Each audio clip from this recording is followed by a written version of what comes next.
must be our goal and our guide. And all that we strive for as a human family, dignity and hope, progress and prosperity, depends on peace. But peace depends on us.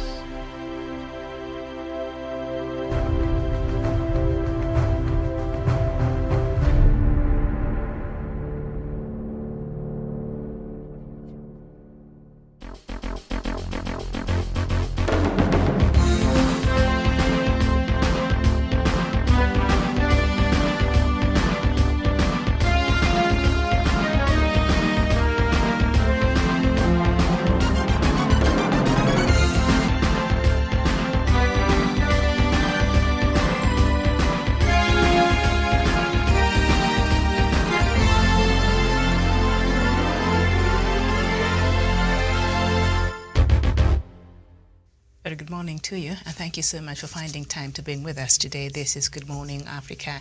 It is the 25th of October 2021. My name is Miriam Ogutu, and as usual, we're coming to you from Kenya's capital here in Nairobi. A beautiful morning indeed. And in case you don't know what's happening in the continent, especially this side of the sub-Saharan Africa, well, there has been some very disturbing breaking news from Sudan. As we speak right now, Prime Minister Abdallah Hamdok is being held under house arrest by the army after the ousting of former President Omar al-Bashir in 2019. There was a transitional government that has been in power, and it was supposed to be there for around 3 years as the country prepares to transit towards a civilian-led government. So the days are quickly coming to an end, and I think the military is not very comfortable with perhaps just the transition and how it's supposed to be taking place. But that is a conversation that we shall be having with you at around 11 a.m. right now. I'll take us through quickly the headlines in Kenya, and then later on I'll bring in my panelist. My name is Miriam Ogutu, and it is a pleasure to have you on board this morning. So the headlines on Daily Nation, the main headline: 15 counties to watch in State House race. Likely to become the hotbeds of political campaigns in the next 10 months to August 2022 polls. These regions made all the difference in the two most recent presidential elections. Deputy President William Ruto and ODM leader Raila Odinga have pitched camp in these counties that also count for a third of projected new voters. The story is on page 7 of the Daily Nation. And then pressure on UK to prosecute a soldier. Agnes Wanjiru, then aged 21, was last seen going into a room with a British soldier in Nanyuki town. 2 months later, her decomposing body was found in a septic tank. The story is on page 10. Increased fees lock students out of varsity. And that is according to University of Nairobi. A few government-sponsored students have been able to report to the first year, and so that should be a cause of concern, and maybe we will look at the story in detail. And Museveni blames explosion on terrorists. We talked about this yesterday on page 19 of the Daily Nation. Ruto's secret card. Deputy President William Ruto has made a key concession to show up his presidential bid, but it could be a double-edged sword to the beneficiaries. We reveal why the DP could have the last laugh. The story is on page that will be tomorrow on the Daily Nation. Okay. The Star newspaper, the main headline: OK, a fresh beat to stir up 2022 campaign. Principals fear that they may become irrelevant if they do not act quickly. The story is on page 4 and 5 of the Star newspaper. Lamu, senator missing after shooting of woman. The story is on page 7, and the main story: a family of young moms slain by British soldier demands justice, and that is the main story on page 4 and 5. On page 2. And then DP allies capitalize on MP Junet Raila government remark. The story is on page 6. Odinga men take backstage as ex-Prime Minister crafts new team. The story is on page 6 as well. And 20 police officers killed, self or murdered since January 2021. The story is on page 9. The Star newspaper, we turn our attention now to the Standard, and the main headline: Mudavadi under pressure to support Raila. And the story is on page 6. Uhuru gave me secrets to climb Mount Kenya. That is on page 8. And Haji's take on big cases and DCI boss Kinoti. That is a special report on the Standard today on page 12. And Senator in gun drama surrenders. That will be on page 5. And no sweet smell as flower farms shut. That is on business page 26. And President Chakwera lifetimes in Kenya before he joined politics. He was a lecturer at the Kenya Assemblies of God East campus in Buruburu. Okay, no wonder he would speak good Swahili. I heard him when he was here the other day. The story is on page 10 and 11, so he's quite familiar, and he's been here and even worked here. That's a good thing. Okay, so that is what we have on the front pages of the leading newspapers this morning. So now I'd like to bring in my panelist, and we are joined by Sharon Gitonga, a journalist from Nairobi, and also our in-house political analyst. Sharon, a very good morning to you, and thank you so much for joining us. Thank you very much, Miriam, and indeed a very good morning to you live at the headquarters here in Nairobi, and to all our viewers watching us across the continent in Africa and beyond. It is a pleasure to be part of this morning show segment. Good morning. Okay, good morning. And we do also have Samuel Tawish. Tawish, good morning to you. Good morning to you, Miriam Ogutu. Good morning, Sharon Gitonga, all to our viewers watching the program in Africa and the rest of the world. My pleasure to join you on this program. Good morning, Miriam. Good morning. Tawish, you remember over just 1 week ago when we were having the Africa Showdown and we were picking each a country. I don't know if it's you who talked about Sudan, and I also think I said it's about time perhaps AU moved in quickly. Now see, I'm not really surprised that now Prime Minister Abdallah Hamdok is being held in house arrest, and who knows what will happen. But this is a conversation we shall have at 11 a.m. on Diplomatic Leaks. And so let's just go through quickly some of the stories that have on the headlines on the papers this morning. Mudavadi under pressure to support Raila. Until 2 weeks ago, ANC leader was busy on the campaign trail, just like Deputy President William Ruto and ODM leader, but he has since cooled off amid revelations that powerful forces within the government want him to back former Prime Minister. The story is on page 6. Sharon, are you surprised? Thank you very much, Miriam. And I am also not very surprised when you look at, how things are actually folding up, especially when it comes to political temperatures. They're very, very high. So it's, tough times that calls for, tough measures. So for me, I am not so surprised. And personally, I think if I was actually Musalia, I would just stop wasting my resources, because I don't even know if he really has that financial muscle to be able to conduct, elections to the last cause. And, besides even having the financial muscle, I also look at the popularity and also which is going to, play a vital role. So I think when I look at,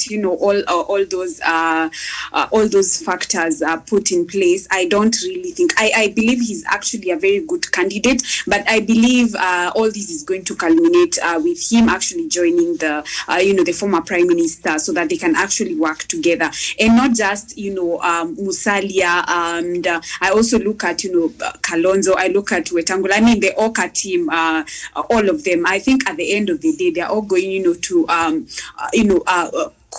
is going to culminate with them actually joining under the former Prime Minister, because at the end of the day, we want a united and progressive country, and also an inclusive country, bearing in mind that we have actually rich resources. So what is just left for us is to utilize what we just have. And I believe when we put all these, top brains together who have really, really, really good modules that are actually meant to deliver, this country, I believe with all the synergy that they have and a certain effort, then this is going to go a long way. And at the end of the day, I think it's high time for them, not just Musalia Mudavadi, to just work together for the good of this country. Thank you. Okay, thank you. So apparently, Samuel Tawish, Musalia Mudavadi is being pressured by some higher powers. But is that what it will take for Musalia Mudavadi to join Raila, or are we even expecting Musalia Mudavadi to really run as a presidential candidate for next year's elections?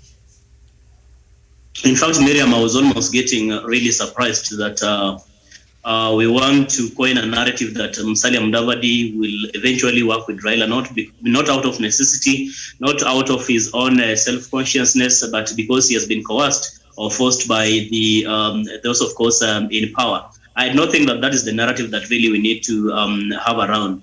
Because again, Musalia Mudavadi has a democratic right really to contest for presidency. He did try to contest in 2013, and he knows really what it takes to mount a very serious presidential campaign. And it is in the public domain, and those of us who have been in the political circles for quite some time quite understand that Musalia Mudavadi or even his colleagues in the One Kenya Alliance, none of those individuals can quite, of course, have mount a very serious presidential campaign in as far as I'm concerned. So the best way forward, Miriam, instead of them, purporting to have a third force, as they put it, or another force outside the Raila circle and William Ruto circle, they should just forego and decide to back any of the candidates. I'm not quite rooting for them to back, say, former Prime Minister Raila Odinga or even Deputy President William Ruto, as long as it is in the best interest of the people of Kenya. It is up to them really to decide which kind of candidate they will work with between Deputy President William Ruto and former Prime Minister Raila Odinga. But as we all understand, of course, they have worked along together before. Former Prime Minister Raila Odinga and these individuals have worked together, and nothing really bars them from working together, Miriam. I understand they all have, of course, and they have that interest to make sure that there's, of course, a paradigm shift in as far as our economy is concerned. They want to make sure that there's employment in the country. They're equally in that fight against corruption in the country. And if they share this vision, if they share this objective, what is it that bars them from coming together and working towards achieving this vision as one team? So I think it's upon Musalia Mudavadi and other colleagues in the One Kenya Alliance to just find it fit really to disband the One Kenya Alliance, or even come along with the One Kenya Alliance and form pre-coalition agreements with these other serious presidential contenders, be it Raila Odinga or Deputy President William Ruto, because by the end of the day, I'm very certain that none of these individuals in the One Kenya Alliance really can pose a very threat challenge to either of the two candidates, or even really have the prospects of winning the 2022 general election. Miriam, I submit. Okay, thank you so much. And we're also joined this morning by Daniel Wesonga. So Wesonga, another story still on Mudavadi on page 7 of the Daily Nation. Amani National Congress Party leader Musalia Mudavadi has called for political tolerance ahead of the 2022 general election. Speaking at Harvest Family Church in Rungai yesterday, Mudavadi warned that the political trajectory the country has taken is dangerous and could lead to violence if not tamed, citing the recent events where leaders have been pelted with stones and jeered during campaigns. Mudavadi called on Kenyans to exercise restraint and maintain peace. And I'd like for us to just speak on this just a little bit. We saw what happened yesterday to Deputy President's entourage in Bungoma the other day. That should worry all of us. Daniel Wesonga. Yes, thank you, Miriam Obutu, and good morning to you and our viewers here in Kenya, Africa at large, and the rest of the globe. And of course, that story on the newspaper actually happened in my home county of Busia. And it's a bit unfortunate when we see such kind of political intolerance taking toll in our backyards. And the good thing is that, Miriam, we've seen the Interior CS Fred Matiang'i and the entire Ministry of Interior Coordination and Government actually jumping into action. And as we speak this morning, more than 8 people have been brought to book. And I think that should be the kind of action that should be taken to such individuals.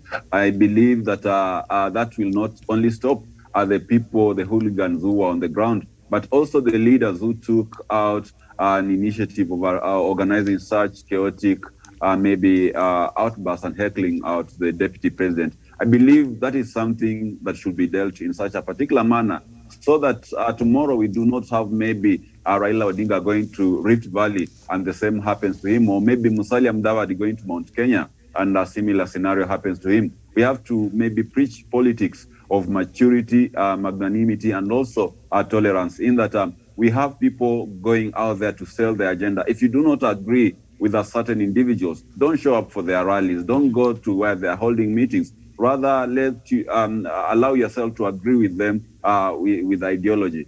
But also, I would really like to perhaps maybe touch on a similar matter from a different angle. We also need to have, when we are seeing maybe the government cracking down on those who participated in such acts in Busia, we also need to see similar action being taken to also those ones in other areas, like we saw in the beginning of this year, in the eve to the new year, we saw my party leader, Gideon Moi, being blocked from accessing Kapsiwa in Nandi County. We've seen same things happening also to the Kieleweke side of the political divide in Embu, and it's a bit unfortunate. So I believe going forward, if the government through the Ministry of Interior can reinforce implementation of such measures to ensure that we have tolerance and peace going towards 2022, it will be a very, very good thing. And also, Miriam, our political leaders,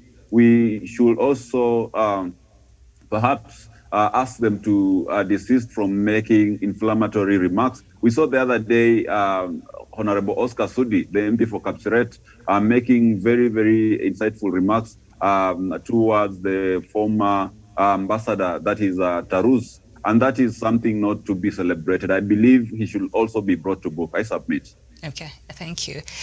Sharon Tawish. No, why do I keep, this is the third time I think I'm calling you that. Sharon, sorry, Gitonga. Let's speak on this political intolerance that we're seeing is beginning to rear its head. And Daniel has given a few examples of the recent, incidences that have taken place. And what do you make of all this? Thank you very much, Miriam. And it's quite, unfortunate when we're actually trying to preach the gospel of politics of tolerance, conducting mature politics, shelving of ethnical and tribal politics or even identical politics. It's quite unfortunate for that incident. And I actually applaud, Matiang'i for acting very swiftly to ensure that the hooligans have actually been brought to book. But then I also have an issue with the said the certain occurrence that actually happened in I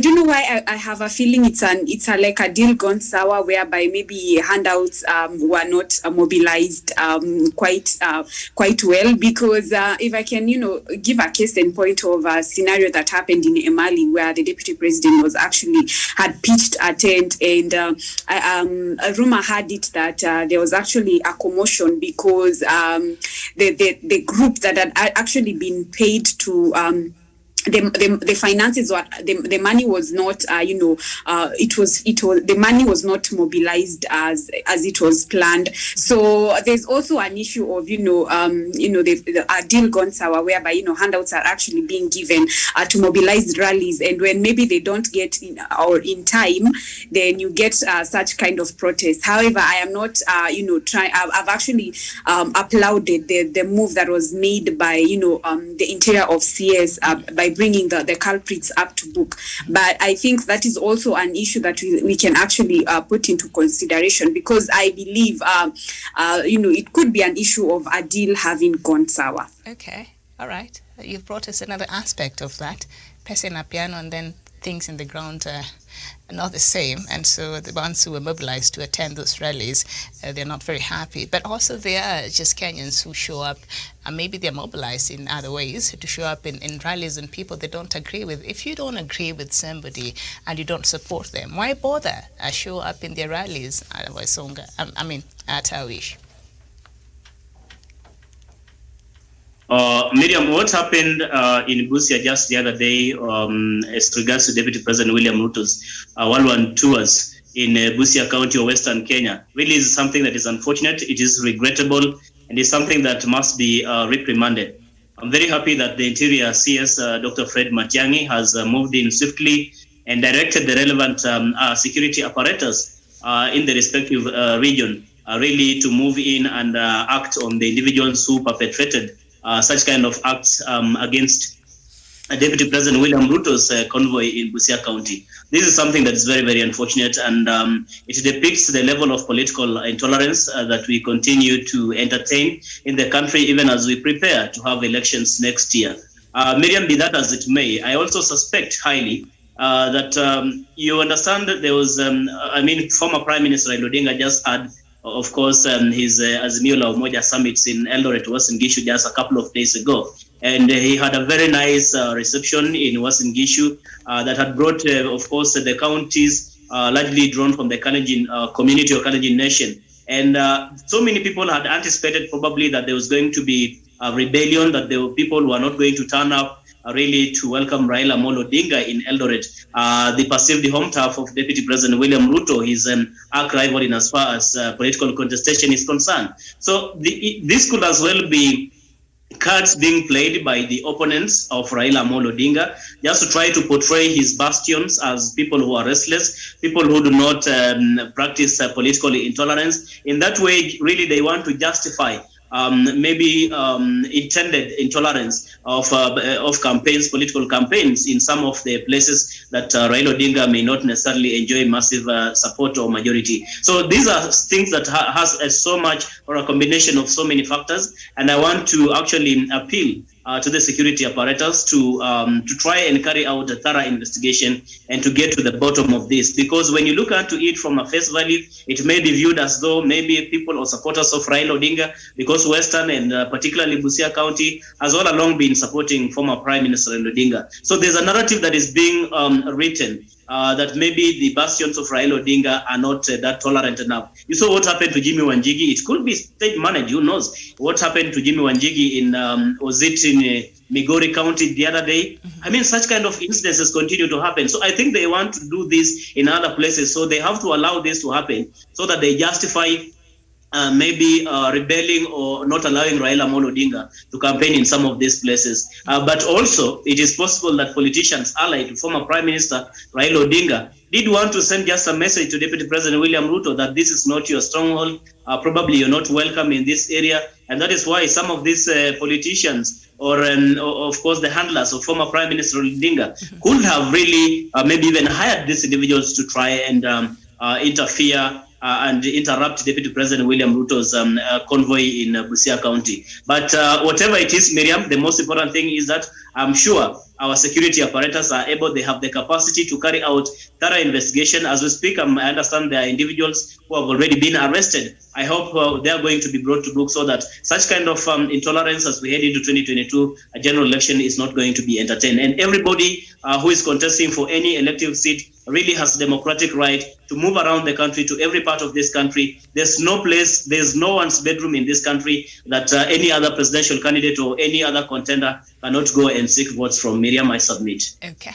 Yes, and Miriam, maybe just before Tarwish finishes, I think on matters Busia, it is what Sharon Gitonga and Tarwish have talked about, the local politics being at play, where some people feel perhaps when the deputy president is coming to this particular place, the only doorway where he should come in from. And therefore, other people perhaps might feel left out in the same camp, not from the other side of the political divide. So in Busia, from the intelligence reports that I got from the ground, what happened is that some quarters within the camp of the deputy president felt as if they were being sidelined. So it could be as well a matter of just inside maybe sibling rivalry between the supporters of the deputy president in Busia at play. Okay.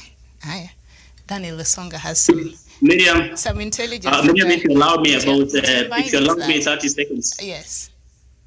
If you allow me 30 seconds, I think what my brother Sean Wesonga is saying is true to a large extent, because there's local politics being played out in Busia County as we speak. You understand the Deputy President William Ruto, the former MP for Teso North, who was, of course, the host of Deputy President William Ruto, the one Mary Emase, is, of course, allied to Deputy President William Ruto, and she's coming back. She wants to contest for the MP Teso South constituency. And you also have the current MP who was elected on an ODM ticket, who goes by the name Geoffrey Omuse, may equally not be very happy with Deputy President coming to campaign for his presidential bid and also endorse the opponent. And on the other hand, also don't forget that the current governor who was an MP for Amagoro twice, Ojamong, and elected governor twice in Busia County, also wants to come back as member of parliament for Teso South constituency. It's just the dynamics of the local politics. But you see, when Deputy President stood out and he spoke on it, and he said, there are people who are trying to distract us and who are trying to cause this chaos. Who do you think came to mind? Did you think this is local politics, or did you think this could be another party or other people coming? Well, what I read out of all this, Miriam, it is not more of course, the people who support Raila Odinga, that they do not want Deputy President William Ruto to visit those places. What came to mind when those statements were made. I think now, when people are playing these politics, they will want to take that angle, because when you don't rope in the name of Raila Odinga, so it renders that particular incident inconsequential. So people have to actually tag along the name of Raila Odinga and say the supporters of Raila Odinga have disrupted William Ruto's rally in Busia County. But what I understand, it is local politics playing out. But William Ruto has come out as a collateral damage in as far as all this contestation is concerned. All right, but nevertheless, that should be discouraged, and hopefully, more people will be brought to book who are responsible for those chaos. All right, now, so Nairobi is set to have a new governor, Anne Kananu Mwenda. I'm reading from page 8 of the Standard newspaper. Anne Kananu Mwenda is expected to be sworn in on Tuesday after former Governor Mike Sonko lost the legal battle to retain the seat and keep Kananu away from succeeding him.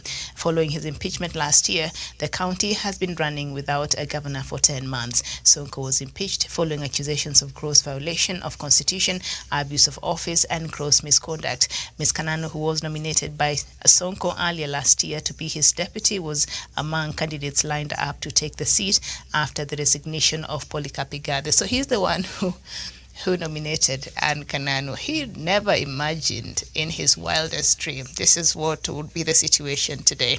The fate of former Nairobi Governor Mike Sonko, and also Nairobi is just set to have a new governor with Songa. Yes, thank you, Miriam. And I think Anne Kananu is one individual who has been the greatest beneficiary of the twist of fate in all this, and perhaps the most lucky person this particular year, because just like you mentioned, Governor Mike Sonko never preempted that perhaps events will actually turn out as they are today. Perhaps he thought he is the smartest person that ever existed in the Kenyan politics by nominating Anne Kananu, who was thought by far and by many to be someone who could easily be manipulated by the governor. And at the end of the day, Sonko, I believe, in his best instincts, believed that she was a pawn or a puppet who he could simply just manipulate and have his way in the county, in the Nairobi County administration. Because before she was appointed by Governor Sonko, you realize that the governor had been without a deputy for quite some time. And the way he was running the things in the county, the affairs of the county, it was a one-man show. So when he was actually prevailed upon, and he actually subdued to the pressure from the public and also the leadership of the country to nominate as a deputy governor, is when he actually appointed Anne Kananu Mwenda, who was by then someone who is not known. So to me, I believe she's a very, very lucky person, because her nomination as a deputy governor could have been maybe accidental, or maybe just by the virtue of doing it, not actually meant to have some serious business at the county. But as it is, fate has had some good returns for her. And today, perhaps she has the prospects of being sworn in as the next governor of Nairobi County. But also, Miriam, the county of Nairobi is not just like any other county. You realize that we have the Nairobi Metropolitan Service, which took away some 6 roles or 6 dockets from Governor Mike Mbuvi Sonko. So you realize that unlike other counties where all the duties of the counties are vested on the county governor or maybe the leadership of the county, we have very critical roles in Nairobi County which are under NMS, and even without the presence of a governor, Nairobi County is able to run its affairs unlike many other counties. So I believe the swearing in of Anne Kananu Mwenda as the next governor, first female governor of Nairobi, won't bring much change in terms of service delivery, but it will make an impact in that she's the first female governor of Nairobi County. And also, Now, we might also as well see some changes in the cabinet, because the current cabinet was appointed by Mike Mbuvi Sonko, and NMS, or maybe the deputy governor herself, did not have mandate to tamper with it until maybe she has the mandate vested upon her as the governor, a duly appointed governor. So I think those are the few changes which are going to be expected. Also, we're going to be having maybe issues to do with maybe matters legislation. You realize that we had some budgets or maybe some critical matters which could not be tended to due to lack of leadership in the office of the governor. So I believe with her being sworn into office, we're going to be having a very smooth and seamless working of the county departments, and making sure that everything is well between the county government and NMS in terms of budget and all those other functions that have been bringing a bone of contention between the two agencies in the county of Nairobi. I submit. Yes, indeed. And of course, Kananu has maintained that she will support the Nairobi Metropolitan Services Director, the office, and of course the director that is heading that, that is the General Mohammed Badi. Sharon, Sonko is literally living his worst nightmare, if I may just put it. So, yeah. Thank you very much, Miriam, and of course, Daniel, for your sentiments.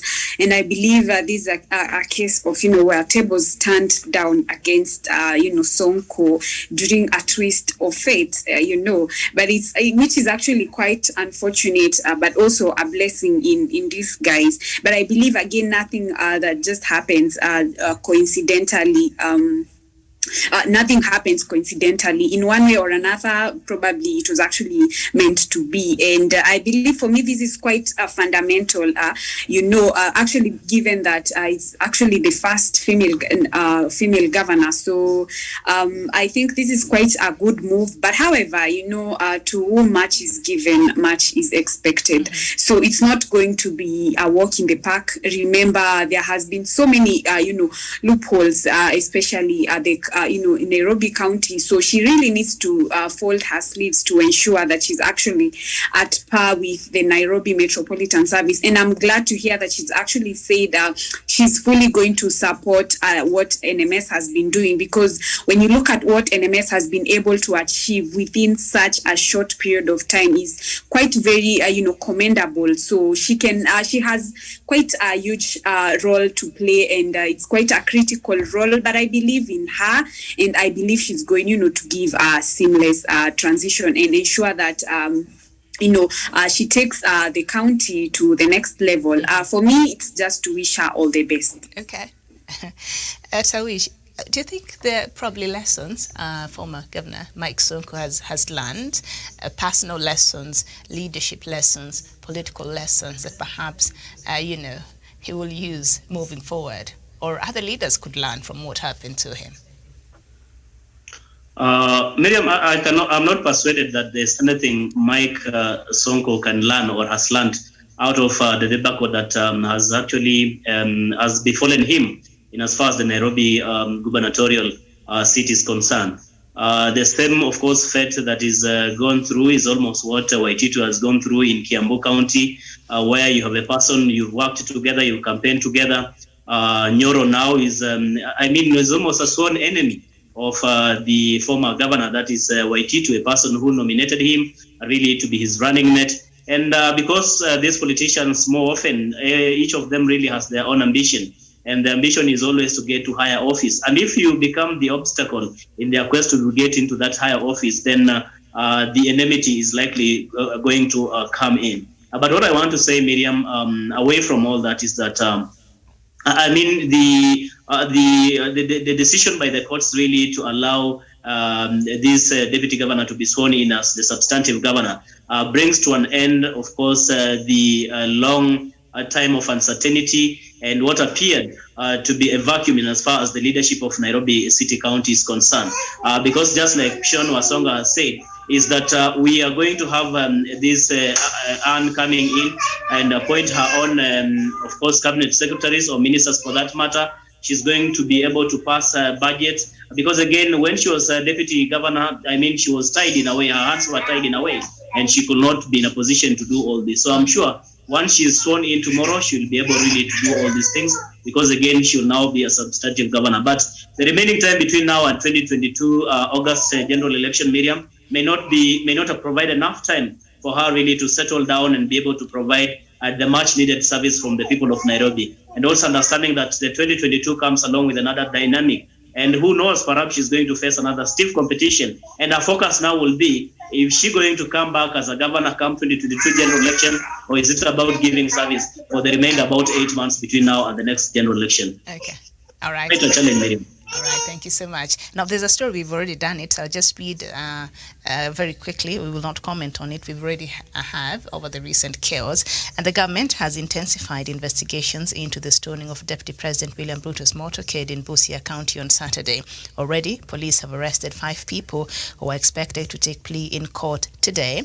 In relation to the incident, Interior Cabinet Secretary Fred Matiang'i directed Busia County Commissioner to work closely and urgently with the police in a bid to identify organizers and perpetrators of Ruto's Meet the People tour. So we needed to get that information. I think it's important. Something else that has caught my attention here. Uhuru gave me tips on how to climb the mountain.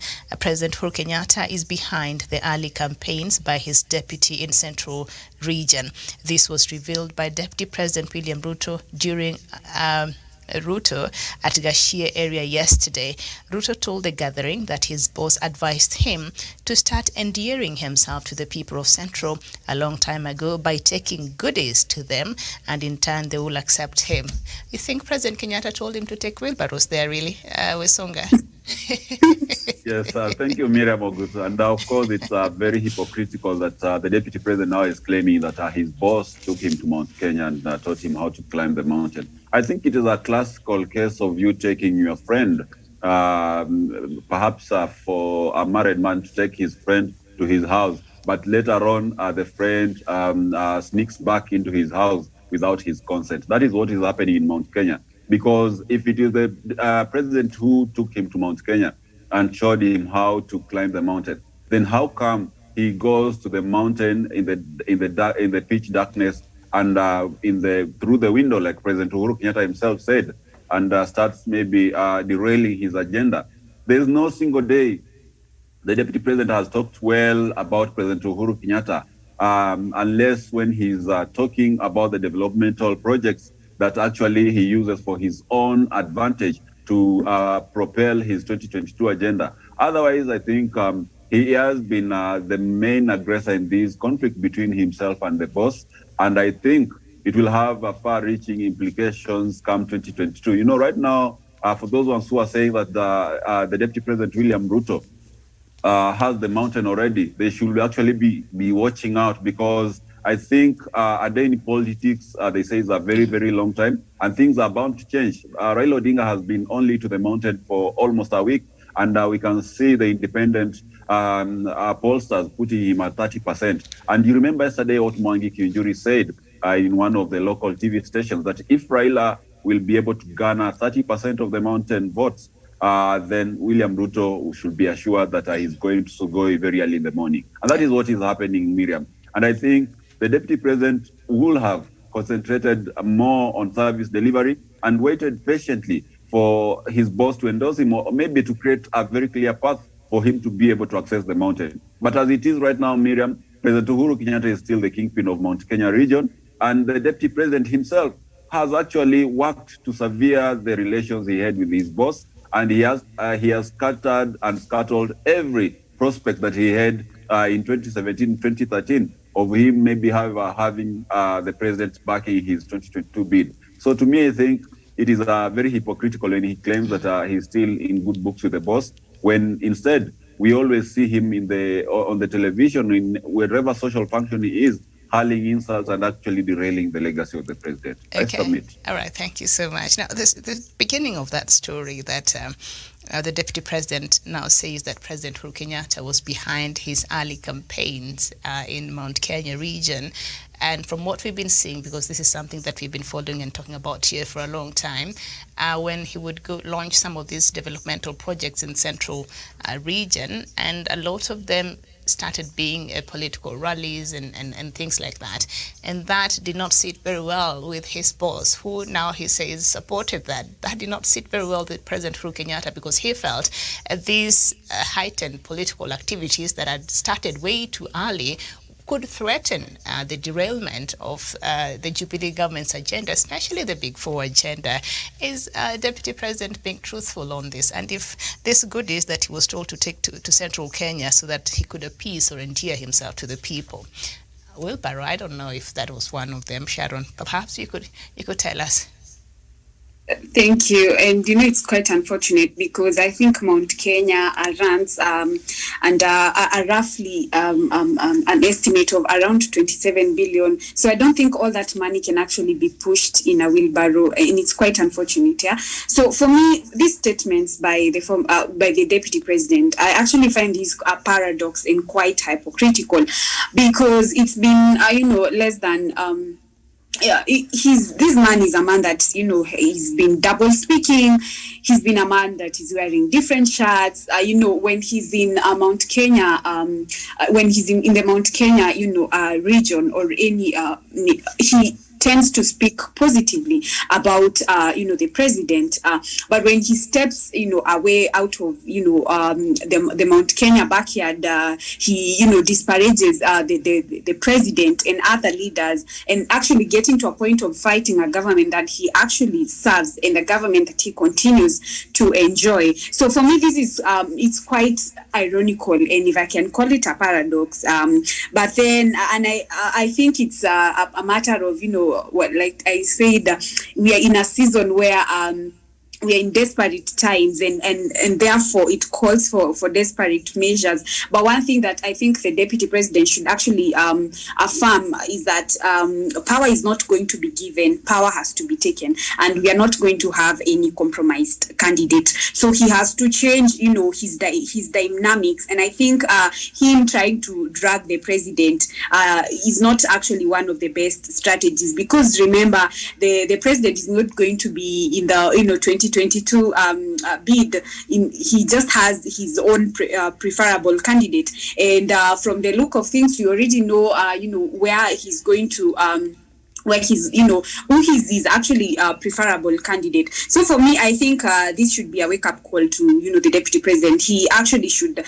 start changing his strategy and dynamics, because this dragging of the president, in a bid to gain, political relevance is actually not really going to be the thing that is going to, take him to State House. But it's when I look at the relationship between the president and the deputy president, I would not be biased to say that this marriage is, if I can call it a marriage, it's now irredeemable, and it's actually in tatters. And I don't think there's anything that is going to reconcile them.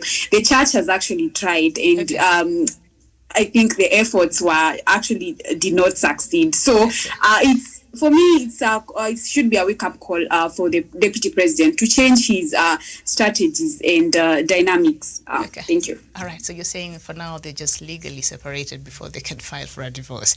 Okay. Now, the deputy president added that many leaders are struggling on how to climb the mountain, but I am lucky that my friend Uhuru had already given me the trick on how to do this. He told me, if you want to be together with the people of mountain, take care of their needs like roads, water, and agriculture, Ruto said yesterday. The same friend he called Mtapeli, I think just a couple of days ago. And I remember what President Uhuru Kenyatta said maybe over a year ago, maybe 2 years ago thereabout, when he said, if you want to come to Mount Kenya or someone's home, you can't use the windows, you have to use the front door. Tawish, can you remember that? I remember, Miriam. My memory, it's too early for Miriam, really, for my memory to be poor. I remember exactly how William Ruto has been carrying along himself, more so in the central Kenya region, saying he's the person to beat in that particular region, Miriam. But looking onto William Ruto's demeanor, nothing really epitomizes hypocrisy and the high level of insincerity more than Deputy President William Ruto. I know he's trying to drag in the name of President Uhuru Kenyatta for the simple reason to win sympathy, to try and massage Deputy President Uhuru Kenyatta, maybe to rethink about the position he has taken in as far as their relationship is concerned, Miriam. But what I understand, Miriam, the people of the mountain will never forgive Deputy President William Ruto for demeaning and belittling and undermining the presidency or the regime of their son. You know, in as much as President Uhuru Kenyatta is the president of the Republic of Kenya, it is not lost to us that this person also comes from a region. He comes from a community. And the people of Central Kenya really feel like, you remember even last time when of course, the Mount Kenya Foundation was meeting, the One Kenya Alliance leaders or principals, they did tell them, anyone who does not respect President Uhuru Kenyatta should not expect any of our support. And do not tell me that what those people are speaking is any far from what other locals are speaking in those particular regions, because to some extent, really, they represent the views of these other individuals. So I am sure that William Ruto is really struggling. You must have noticed lately, he looks a very subdued man. That is why he's even coming out to really try to explain every other time that it's not easy to climb the mountain, that there are people who are trying to climb the mountain. If it is almost given that the mountain will vote for you, then why are you struggling really to come explain? Is there even need in the first place for him to come out and try to justify his position in the Mount Kenya region? I think he's just trying to win the sympathy. He's trying to win. I was watching him yesterday while he was in Kiambu, and specifically in Kiamba, saying and reminding people about Kumira or something of the sort, telling people that how can we be able to go and import a candidate from the opposition and bring him to government. I know, alluding to, of course, the handshake between former Prime Minister and President Uhuru Kenyatta. All this is just, of course, a demonstration of a man who is subdued, a man who feels like what he thought was almost given to him in as far as the mountain vote is concerned is slowly slipping away from his hands. And it is time, really, Miriam, that William Ruto has to contend that the mountain is not the same as he used to think. He's saying that people are getting blisters. I do not understand how Raila Odinga has gotten blisters, because he's surprised. The current governors, Miriam, the aspiring governors, those who do not even see eye to eye, come together and sit down with Raila Odinga and promise and vow that they are going to support his presidential bid. That is not a mean achievement, Miriam. It must be unsettling Deputy President William Ruto and allies. And that is why you see they are coming out and trying to brush off of course, the inroads that former Prime Minister Raila Odinga is making in the central region. But if he thinks that this is not significant enough, let us wait until the August vote is cast. By the time the votes are being counted, they will get to understand that there are people who have climbed the mountain way before him. Okay. I submit. All right. And I think at this point, he has to decide. Yes. I'm sorry, maybe I could just add to what Tawish has talked about. And I remember, you've seen what the former Prime Minister has done in ensuring that there's actually the aspect of peace. When he actually went to Embu County, he made sure that he actually united Wambora and Kivuti. And the same thing that happened in Meru County, Kiraito and Munya, these are people who would actually never meet eye to eye. So when you have all these people speaking one voice, this is actually going to go quite a long way. Okay, and that I think is what is. And talking about that unity uniting the political force, the same thing, of course, happened in Kiambu. Miriam, you saw it. The former governor William Kabogo shaking hands with the current governor Nyoro and vowing really to work together to ensure that Raila Odinga becomes the next president. As I finalize on this topic, Miriam, if you allow me just 30 seconds or so, remember the people of Central Kenya have not forgotten that when President Uhuru Kenyatta and former Prime Minister Raila Odinga have been championing for the BBI to be passed, William Ruto has been opposing. And the people or a region that was to benefit more out of the BBI was Central Kenya. They were to get more parliamentary seats. They were to actually get the one man, one vote, 1 shilling, you understand, that is captured in the BBI. They were to get more monies in the counties. And then the people of Central Kenya should be asking themselves, between the former Prime Minister Raila Odinga and Deputy President William Ruto, who really means well for the people of Central Kenya? All right. Wesonga, before I close this topic, would you like to chip in and maybe add something there? Yes, thank you, Miriam. And I think I have the same sentiments as my friend Tarwish and Sharon Gitonga, that the deputy president is the most hypocritical politician perhaps particular time. And to me, I think, like Tarwish has said, it's only until the vote is cast in August next year that we shall know who has been able to climb the mountain. And as it is right now, most Kikuyus don't trust William Ruto. We understand whatever happened in 2007, 2008. We have heard Oscar Sudi talking about profiling people from Mount Kenya in the Rift Valley. We've heard whatever Cherargei has talked about the same matter. And these are cases actually matter before the court, so I'll not discuss them into detail. But when you look at Raila Odinga has appointed people from Mount Kenya into his cabinet before. He has appointed MPs, nominated MPs to his party from Mount Kenya. He has employed people from Mount Kenya before. So it is not just a matter of short-lived dalliance that is happening in here, Miriam. So I think, like I said, the only person who offered a gateway to William Ruto to actually interact with the people of Mount Kenya was President Uhuru Kenyatta. And that was in 2013. And that time I remember people were saying it can never happen because the memories of Kiambaa Church massacre were still fresh in people's mind. But President Uhuru Kenyatta was able to talk to these people and tell them that, look here, we have an agenda we are pursuing. And at that time also, the ICC case was actually a strong bond, fomented a strong bond between the two leaders. And that actually gave William Ruto a foray into the mountain. But to say that right now, with the severed relations with his boss, he can still maybe claim that President Uhuru Kenyatta gave him his blessing, then I think it will be the highest level of hypocrisy, like my brother Tarwish says. I submit. All right, thank you so much. Now, there's a story I want us to look at, and also another one on the Daily Nation, but still staying with the Standard, page 12. The Office of the Director of Public Prosecutions has laid bare the status of 13 high-profile cases pending before court, and those yet to be cleared for prosecution on or dismissed. This comes after the Directorate of Criminal Investigations, DCI boss George Kinoti, accused the Director of Public Prosecutions, DPP Nordin Haji, of stalling the cases with tremendous public interest. The two have been engaged in a public tiff over prosecution of cases, even as they are set to appear before the National Security and Administration Committee in 2 weeks to shed light on the cases. Among the cases said to have escalated the clash in the murder of businessman Tob Cohen, where his wife Sarah Cohen is the key suspect. In documents seen by the Standard, Haji, however, gives a blow-by-blow audit of the status of each case, including that of Cohen, that was scheduled for hearing between 6th and to 15th of July 2020, after plea was taken in October 3rd, 2019. However, due to COVID-19 pandemic, it was taken out of the course list. The DPP further justified a decision to decline request by the DCI to charge Justice Sankale Olekantai over the murder of the businessman. But we've seen cases go on even during COVID-19 through virtual hearings and things like that. But as a Kenyan, I don't know, when you hear these very two important institutions that have no choice but to work together for the greater service of the people of Kenya, coming out and having this tiff in public, they should not be playing out in public, Sharon.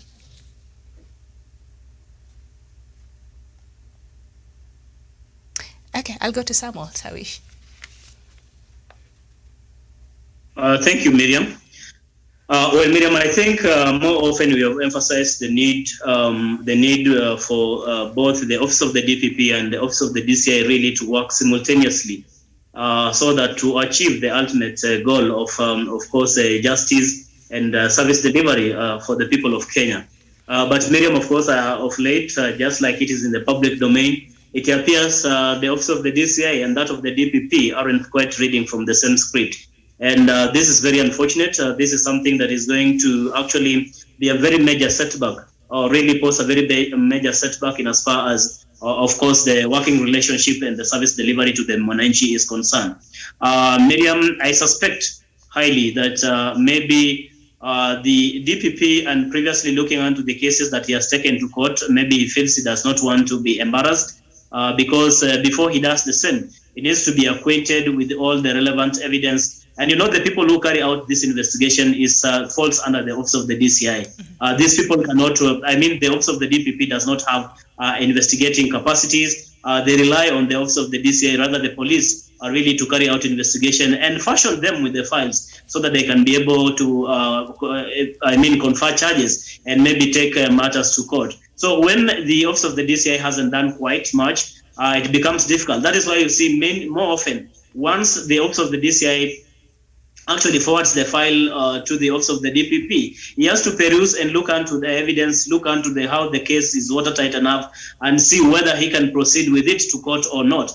Because again, without the same, it is almost like he'll be doing no job. You can take these matters to court, but if you don't have a watertight case, you don't have substantial evidence really to be able to argue your case, then by the end of the day, you're just going to be defeated, and that becomes a very major embarrassment to the office of the DPP, and in particular the director of the Directorate of course, public prosecution. So I want to plead with the office of the DCI, more so George Kinoti, and of course Nordin Haji, that the vigor, the energy, and the kind of working relationship that they had when they were coming together in these offices must really continue, or it must be revived if it has been lost, because Kenyans can quite read from out here rather, that things are not the same, Miriam, that there's something that is not actually coming out well out of these offices. And the earlier they sit down and iron out the differences, the better. Because in any case, if there are any personal differences, that one they can sort out differently. But this is a professional task. This is a professional job which they have to execute professionally. Regarding the matters of public interest, like the one you've mentioned of course, that businessman Cohen, this is something that really had drawn a lot of public interest, Miriam, and it still is because of the nature of how it happened. And it's very unfortunate that as we speak up to this time, that not so much has been achieved in terms of making headway in getting the culprits or getting anyone really being jailed in as far as the death of this businessman is concerned. Of course, alongside other cases, because it really points to a contestation of pull and push between these two institutions as regards to so many other matters of public interest and the criminality in our country. I submit, Miriam. Okay, thank you, Tawish. And of course, another case is one involving former National Treasury Cabinet Secretary Henry Rotich, where he was charged with engaging in a project without prior planning. The case relates to the irregular award of 20.5 billion Kenya shillings contracts for construction of dams. Haji noted that contrary to the allegations, the matter is pending for hearing of an application for consolidation of the two cases. And the case number is there now. The application is scheduled for hearing tomorrow. So, Daniel Wesonga, what do you think is happening between these two officers? Do you think somebody's just got in between the good working relationship between these two officers? What do you think is? I know at some point it appeared to be a supremacy battle, who is more superior and which office is more superior in terms of, but we know they have to work together. Yes, thank you, Miriam. And of course, they have to work together in that Kenyans will be seeing some of these cases, which are actually matter of public interest, being prosecuted and the culprits being brought to book. But that is not forthcoming at the moment, simply because we have crooks, and also the DPP is actually proving to be a bit incompetent when it comes to matters prosecuting these court cases. We have seen the DCI, and I would like actually to commend the good job that is being done by the DCI. You've seen the way they expedited the evidence on Tom Cohen's murder, and you've seen also on how the DCI has worked tooth and nail to make sure that all these corruption cases are investigated.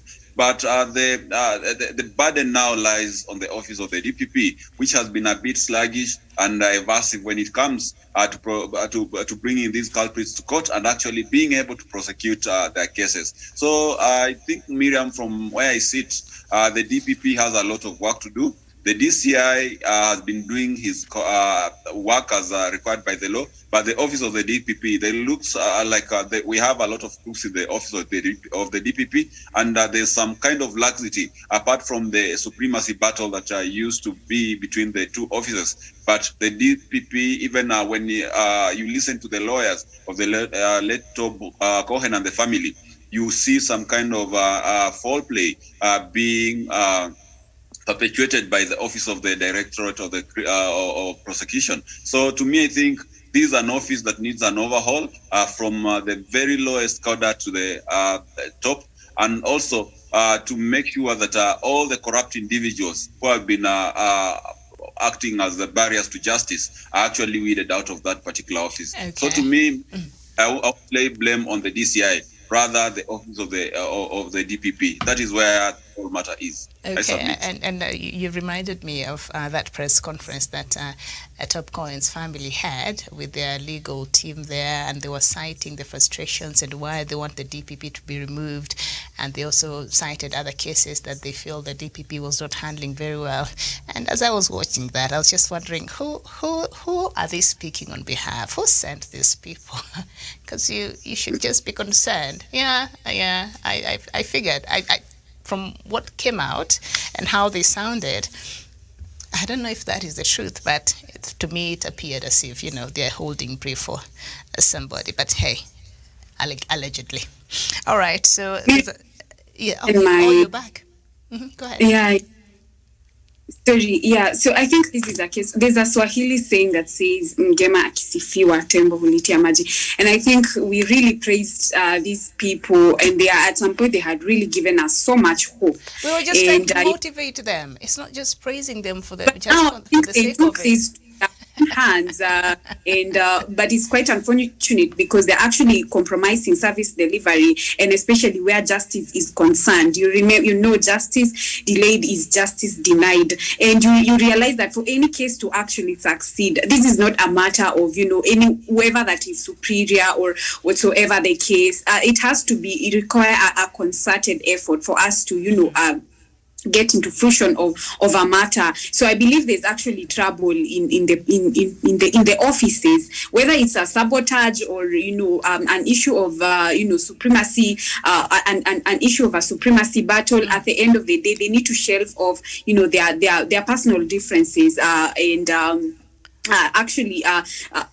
work together, for the benefit of the people, and especially people that actually holding on to justice. Yeah. So for me, I believe there's the need for a dialogue, and I believe even if we can have a higher authority, even if it means the president, coming in and having the issue to be sorted out once and for all, because it's quite a messy situation, and unless it's savaged upon, then we are setting ourselves for, chaos. Okay. Yeah. All right. But, we have to remember these are independent institutions set by an act of parliament. So I don't know if President Uhuru Kenyatta would come in, siatambiwa na interfere tena.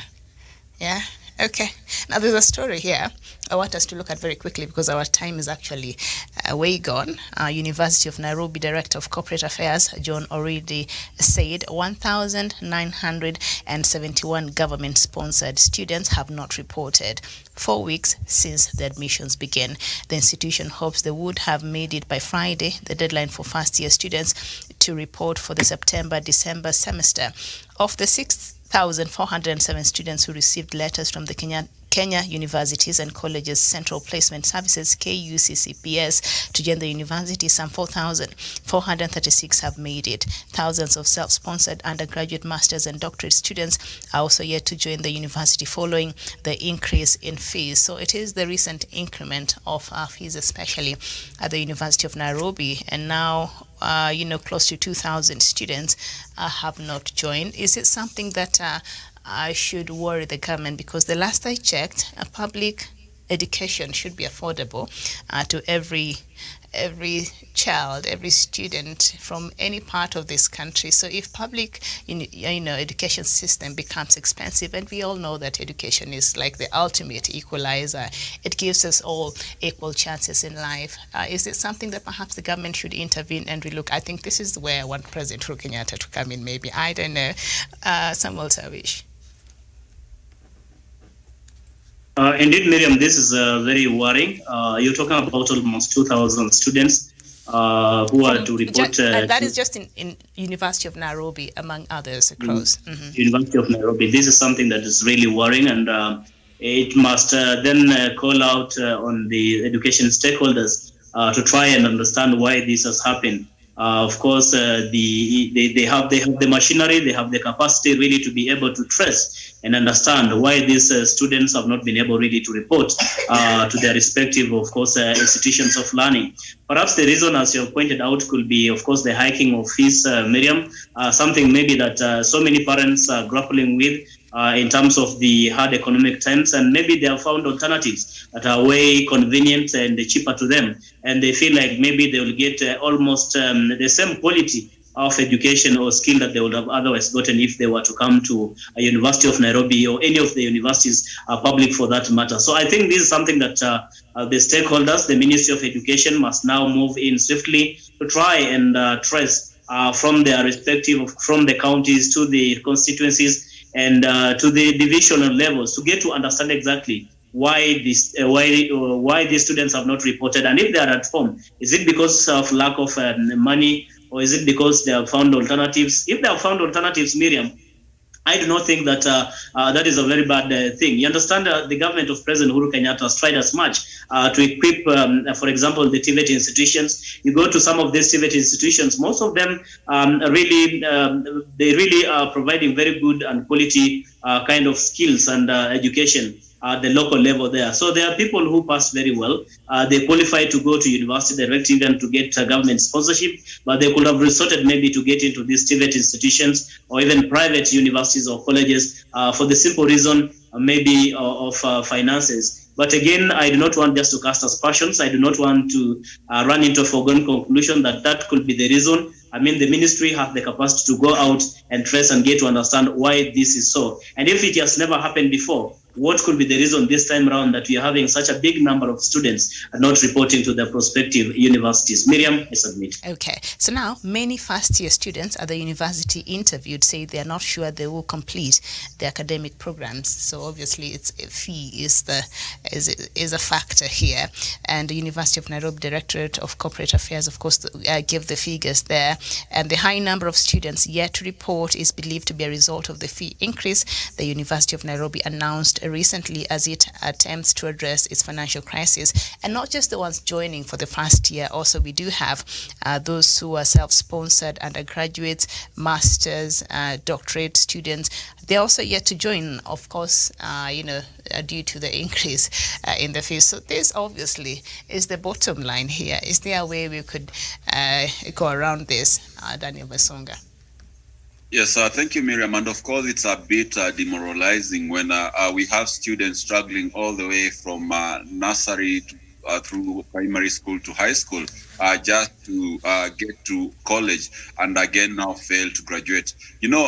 For these students who are in the colleges and other tertiary institutions, these are actually the top cream of those students who started maybe from class 1 all the way to high school. So when they drop out of school and become useless in the society, I believe it sends a very, very negative messages to the society, and especially the young people who are still in school that look, sometimes maybe even your education might not be useful to you, because if perhaps you could go to a university and you fail to graduate, or maybe you drop out of the university because of fee, I think it's a bit unfortunate. And all the stakeholders must sit down and ensure that we abet such kind of brain drain, because these are very, very ambitious young people. I believe if accorded the much needed school fees, they could be able to do quite well, get those degrees and actually be able to add something onto our workforce. But as it is, Miriam, I think it's a bit unfortunate also from the university side just to add school fees, not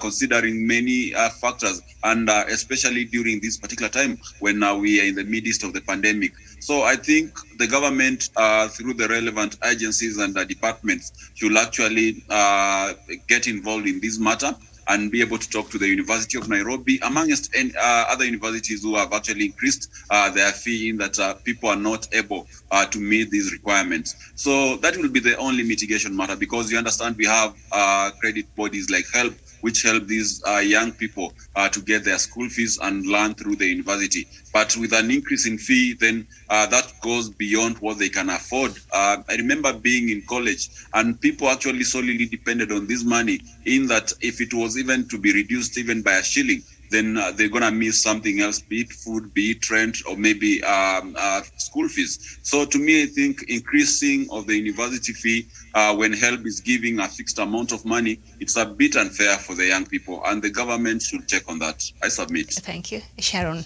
Gitonga, end it for us on the same. Yeah, thank you very much. And it's also quite unfair and unrealistic, especially now that we're actually in the wake of such a pandemic and high taxation that has actually seen the cost of living going very high. So for me, this is, quite very, very much unfortunate. And actually, this makes me wonder how you have to end up spending all this money and end up tarmacking the streets in looking for tarmac jobs, looking for white collar jobs. And that is why I think one of the ways that the government has actually tried to come in is by offering TVET institutions that I would actually urge most of the students to actually go, because you realize it will actually cut down the much time that is actually wasted in university. Talk about strikes and all other things. It will actually equip you with skills that will actually prepare you and harness you to actually be self-employed, and you don't have to waste your time and rather actually end up in depression or end up in negative influence after having given up waiting for white collar jobs. The other thing is actually money. I think the TVET institutions are actually more affordable. That is one of the things that I think the government has actually tried to come in, and I would actually urge most students actually to take advantage of these institutions.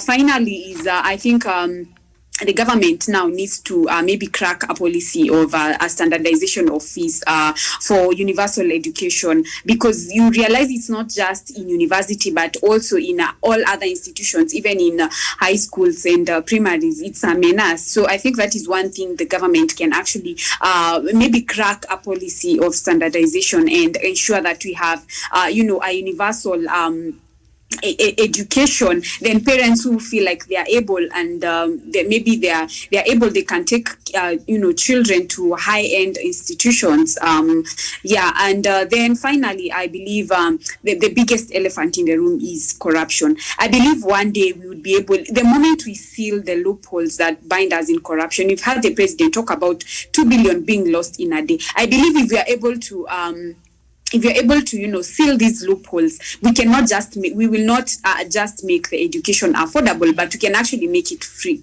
Thank you. Okay, thank you. Now, last month, the University of Nairobi announced that undergraduate annual tuition and administrative fees has been increased from 26,500 to 59,000 for first-year government-sponsored students. A student will pay 54,000 in the second semester, while the university maintained the regulated tuition fee of 16,000 Kenya shillings charged by the public institutions. It increased administrative fees. Self-sponsored degree programs, which cost an average of 300,000 are now more than 600,000. The fee for self-sponsored students taking medicine has increased from 445,000 Kenya shillings to 640,000.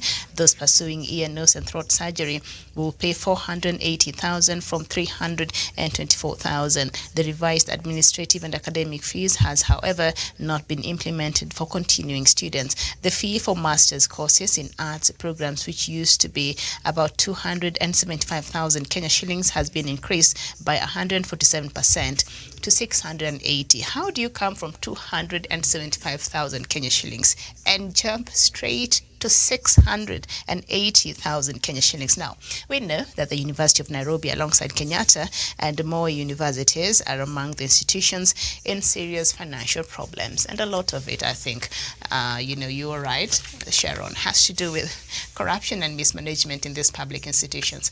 Bottom line, public education should and must be affordable for the people of Kenya. Thank you so much for watching. Thank you, Samuel Tawish. Thank you, Sharon Gitonga. My name is Miriam Ogutu. This has been Good Morning Africa. We'll be back here At 11 a.m., we look at the developing story from Sudan.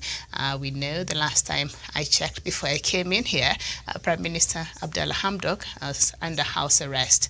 The military put him under house arrest, and these are conversations we've been having here, and now see where we are. And I don't know, maybe AU is looking to issue a statement later on today, because that's what they do. They don't come before there's a problem. When they see the red flags, they come after something has happened, and now we'll see them running around there.